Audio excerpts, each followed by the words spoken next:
మీ బంగారం తాకట్టులో ఉందా? నెల నెల వడ్డీ కట్టలేకపోతున్నారా? ఆచారి గోల్డ్ 9030022345.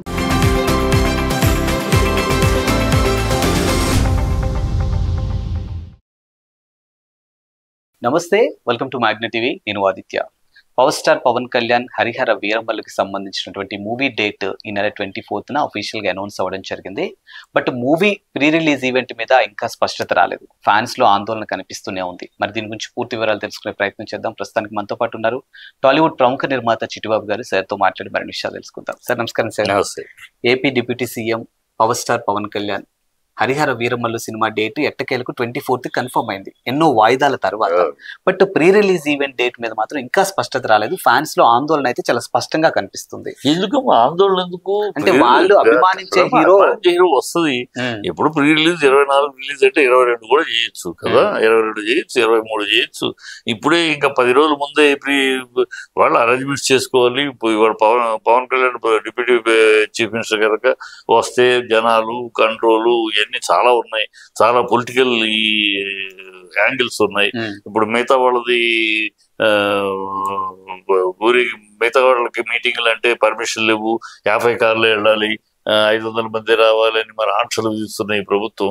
రేపు ఆ ఈవెంట్ పెడితే మరి ఎన్ని కార్లు అలౌ చేయాలి? ఎందుకంటే సినిమా ఫంక్షన్ కి అయితే పర్మిషన్లు ఇస్తారు, రాజకీయ పర్యటనల కంటే ఇవ్వరా? ఇవన్నీ వస్తాయి. రాజకీయ కోణంలో అన్ని విమర్శలు వస్తాయి కదా, అన్ని ఆలోచించుకోవాలి కదా వాళ్ళు. అన్ని ఆలోచించుకుని రిలీజ్ కంటే ముందు చేస్తారు. అది జరుగుతాయి. దాని గురించి ఆందోళన ఏముంది? అది ఆ సినిమాకి ప్రీ రిలీజ్ ఈవెంట్ లేకపోయినా ఓపెనింగ్స్ ఉంటాయి కదా, ప్రీ రిలీజ్ అవసరం లేదు. పవన్ కళ్యాణ్ సినిమా అనేటప్పుడు ఉంటుంది. కాకపోతే వాళ్ళ అదృష్టం ఏంటంటే నేను చాలా రోజులుగా ఒకటి కోరుకుంటా ఉన్నా, ఈ సినిమా అయినా కనీసం ఈ సినిమా అయినా బిఫోర్ రిలీజ్ ఎలాంటి అల్లరి రచ్చ లేకుండా, ఏదో అతని సినిమాను ఆపాలని ప్రయత్నిస్తున్నారు, ఆయన పవన్ కళ్యాణ్ సినిమాలను ఇబ్బంది పెట్టాలని చూస్తున్నారు, ఇలాంటి కహానీలు రాకుండా న్యాచురల్ గా మిగతా అన్ని సినిమాలు ఎలా రిలీజ్ అవుతున్నాయి పెద్ద బడ్జెట్ సినిమాలు, అలాగే ఇది కూడా న్యాచురల్ గా రిలీజ్ అవ్వాలి. అలాంటి అవాంతరపు క్రియేటెడ్ రాకూడదు అని కోరుకుంటాం. ఇంతవరకు రాలా, సంతోషం. ఇంతవరకు రాలా. ఏదో థియేటర్లు మూసేస్తామన్న మాట రావటం, అది అన్నది జనసేన నాయకుడే అనేటప్పటికి అది అలా సమసిపోయింది. ఇంకెవరో కులం వాళ్ళు అన్నారు, అది ఎవరు సినిమా చూడకుండా మాట్లాడటానికి మాట్లాడారు.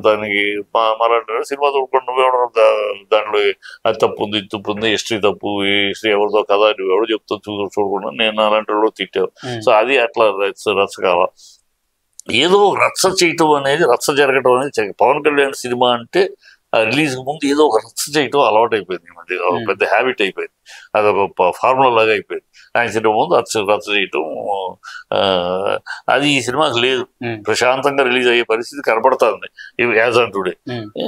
అలా అవ్వాలని కూడా కోరుకుంటున్నాను. ఎందుకంటే ఎప్పుడు ఒక కాస్ట్లీ బడ్జెట్ సినిమాలకు ఇంత ఖర్చు పెట్టే సినిమాని నాశనం అవ్వాలి, నాశనం చెయ్యాలని ఇండస్ట్రీకి సంబంధించిన వాళ్ళు ఎప్పుడూ ఆలోచించడం. ఎవరైనా సరే ఈ శత్రు సినిమా అయినా అంత కాస్ట్లీ బాగుండాలి. ఎందుకంటే ఎందుకు అనుకుంటామంటే ఆ సినిమా ఏదైనా అయితే నష్టపోయేది ఎవరు? హీరోను, ప్రొడ్యూసర్, డిస్ట్రిబ్యూటర్, ఎగ్జిబిటర్. వీళ్ళు పోతారు. వీళ్ళు పోతే రొటేషన్ డబ్బు ఆగిపోతుంది. ఇప్పుడు వాళ్ళ నుంచి ప్రొడ్యూసర్కి వస్తుంది, మళ్ళీ ప్రొడ్యూసర్ నుంచి వాళ్ళకి వెళ్తుంది. ఈ రొటేషన్ ఉంది. ఈ రొటేషన్ ఓ పెద్ద సినిమాలో ఒక 2 సినిమాలు పోయి టప్పని అయిపోతాయి. 100 కోట్ల రొటేషన్ అయిపోతుంది. 100 కోట్ల రొటేషన్ సినిమాకి నష్టం, సినిమా ఇండస్ట్రీకి నష్టం. కనుక ఎవడు కడుపుకు ఆనందినేవాడు, సినిమా ఫీల్డ్లో సినిమా భోజనం చేస్తున్నవాడు, సినిమా ఊపిరిగా ఉన్నవాడు ఎప్పుడు కూడా, సినిమా ఫీల్డ్ సంబంధించిన వాడు ఎప్పుడు కూడా ఒకళ్ళ సినిమా నాశనం చేయాలి కోరుకోడు. ఇది అనవసరంగా అలాంటిది క్రియేట్ అవుతాడు, దాన్ని పొలిటికల్ మిక్స్ చేసి. అది ఈ సినిమాకి ఇంతవరకు లేదు. సంతోషం. నా కోరిక కూడా మళ్ళీ అలాంటి అవాంతరాలు లేకుండా శుభ్రంగా డీసెంట్ గా పెద్ద costly cinema, expected cinema release అవ్వాలి. ఈ సినిమాకి సంబంధించి డైరెక్షన్ కూడా 2 చేతులు మారడం జరిగింది. కృష్ణ నుంచి జ్యోతి కృష్ణ వరకు రావడం జరిగింది. సో ఎలా ఉండబోతుంది సార్ అసలు సినిమా? ఏముంది ఇప్పుడు డైరెక్టర్లు మారటం అనే దానికి కారణాలు అనేకం. ఆయన ఆ టైంలో కరెక్ట్ గా రాజకీయాలకు ముమ్మరంగా వెళ్ళటము. సో అతనికి ఆ సిస్టమ్ దీంట్లో ఇమడలేకపోయాడు, ఆడాడు. సో తన కొడుకే జ్యోతికృష్ణ కూడా డైరెక్టర్ కనుక తన కొడుకుని పెట్టుకుని చేస్తున్నాడు. ఎక్కడ డైరెక్టరు ఈ అన్ని విషయాల కన్నా కూడా ఐ బిలీవ్ ఏఎం రత్నం. ఏం రత్నం ఒక సాలిడ్ ప్రొడ్యూసర్ అంటే మానిటర్ గా కాదు, సాలిడ్ గా కథాపరంగా కూడా ఒక పట్టు ఉన్నవాడు. అలా తీసి సినిమాలు అనేక పెద్దరికం అవచ్చు, కర్తవ్యం అవచ్చు, ఆ సినిమాలు చూస్తూ ఉంటాయి. మంచి భారతీయుడు, ఒక పట్టు కళా మనిషి, పట్టుతోటి ఉన్న ప్రొడ్యూసర్. సో ఇంత డిలే అయినా ఏమైనా కూడా ఆ కథా పటుత్వం అనేది పోకుండా జాగ్రత్త పడగల శక్తి సామర్థ్యాలు ఉన్నవాడు ప్రొడ్యూసర్. కనుక ఐ బిలీవ్ ప్రొడ్యూసర్ ఓ మంచి సినిమా వచ్చు అని బిలీవ్ చేస్తారు. అండ్ పవన్ కళ్యాణ్ గారు డిప్యూటీ సీఎం అయిన తర్వాత వచ్చినటువంటి ఫస్ట్ మూవీ ఇది. సో ఆ బాధ్యత అనేది చాలా ఎక్కువగా ఉంటుంది.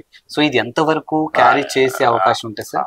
పవన్ కళ్యాణ్ బాధ్యత ఏముందమ్మా, పవన్ ప్రొడ్యూసర్ డైరెక్టర్. అంటే ఎలాంటి కథలు పడితే అలాంటి కథలు తీసుకోవడానికి ఉండదు కదా. ముందు ఒప్పుకుంటామే కదా, ఆయన డిప్యూటీ సీఎం అవడానికి ముందు ఒప్పుకున్నా కదా కథ తెలిసే ఒప్పుకున్నాడు, కథ మంచి కథ అని ఒప్పుకున్నాడు కదా. సో అది ఆ బాధ్యత వీళ్ళది, డైరెక్టర్ది, ప్రొడ్యూసర్ది. అంత హీరో దొరికాడు, ఆ కథ ఒప్పుకున్నాక దాన్ని బాగా తీయటం, బాగా ప్రజల దగ్గర తీసుకెళ్ళడం వీళ్ళ బాధ్యత. ఆయన బాధ్యత చేసిపోతాడు కదా. అది ప్రజలు ఎట్లా స్వీకరిస్తారు అనేది ఎవరి జాతకాలను తేల్చేది ప్రేక్షకులు, నువ్వు నేను కాదు. అండ్ ప్రస్తుతానికి బూర్జ్ ఖలీఫా దగ్గర కూడా ఆయన పోస్టర్ను వేయడం జరిగింది దుబాయ్లో. సో అది ఇప్పుడు చాలా వైరల్ అవుతూ ఉంది. సో ఇది మనం అందరం కూడా గర్వించదగ్గ విషయమే, ఎందుకంటే మన తెలుగు హీరో కాబట్టి. సో ఎలా అనిపిస్తుంది సార్? ఏముందమ్మా, ఏ హీరో చూడని కాదమ్మా, తెలుగు ఇండస్ట్రీలో హీరోలు ఇంతకన్నా పెద్ద చూశారు. ఇప్పుడు ఈయన హీరో చూస్తున్నాడు అంతే. ఇది కనీ విని ఎరుగని విషయాలు కావు. ఏ హీరో జీవితంలో తెలుగు ఇండస్ట్రీలో ఇంతవరకు ఏ హీరో కనీ విని ఎరుగని విశేషాలు కావు. గతంలో రామారావు గారి నుంచి, నాగేశ్వరరావు నుంచి, తాషెడ్ అనేక సందర్భాల్లో అనేక దేశాల్లో విదేశాల్లో మన ఇలాంటి ఈ పొందారు, ఘనతలు పొందారు మన హీరోలు. ఇవాళ ఈయన పొందుతున్నాడు. ఏదో ఈయనతోటి ఈ ఘనతలు పుట్టినట్టు ఈయనతోటి ఎందుకు బిల్డప్లు ఏమో. ఇప్పుడు ఆయన స్టార్ హీరో కనుక అతనికి దక్కింది. అంతకుముందు ఈ ఘనతలు చాలా మంది సాధించారు. రామారావు గారు, నాగేశ్వరరావు గారు, కృష్ణ గారు ఇవన్నీ సాధించారు. వీళ్ళు చిరంజీవి గారు అంటే అన్ని సాధించిన తర్వాత నెక్స్ట్ జనరేషన్ లో మీరు అందుకుంటున్నారు అంతే. హ్యాట్స్ ఆఫ్ సంతోషం అంతే. ఇక ఇదే అసలు చరిత్రలో మొదటిసారి, తెలుగు చలన చరిత్రలో తొలిసారి ఇలా ఎంత బిల్డప్లు ఇవన్నీ. Thank you sir.